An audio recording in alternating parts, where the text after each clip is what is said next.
Əziz xanımlar, mən bugün Faberlik şirkətindən yeni aldığım geyzer qəhvə dəmləyəndən danışmaq istəyirəm sizə. Artikul kodu 910232 olan qəhvə dəmləyən geyzerdən danışacağım sizə. Baxın xanımlar, belə bir 3 tərəfli başlığı var. Deməli, bu başlığı bunun üzərinə qoyuruq. Bunun içinə kofemizi tökürük və doldururuq bunun üstünü kofe ilə. Belə. Şəkər tozu hər kəsin zövqünə uyğundur. Kim acı istəyir, şirin içmək istəyirsə içərisinə töküb dəmləyə bilər. Onu qoyduq. Qoyduqdan sonra isə xanımlar biz nə edirik? İlk öncə əvvələ baxın xanımlar, bu altlıq hissəyə biz su dökürük. Alt hissəmizə əvvələ suyumuzu doldururuq.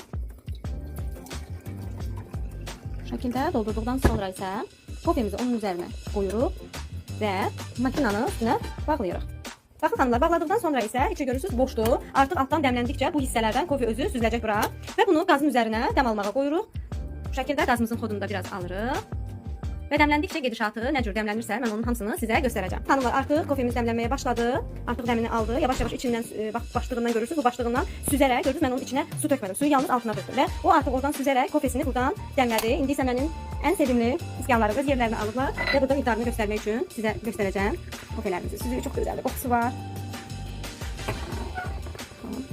Mən 3 stəkanlıq etdim bunu. 3 balaca çaşqalıq etmişəm. Amma xanımlar, hardasa sizə deyim ki, bunun içində daha çox var, daha çox yer var. Yəni çox dəmləmək olar. Çox dəmləmək deyirəm, böyük çaşqada da eləyə bilərsiniz və bunu istəsəniz 5 kişilik, 6 kişilik də istifadə etmək olar. Buyurun, nuş olsun sizə.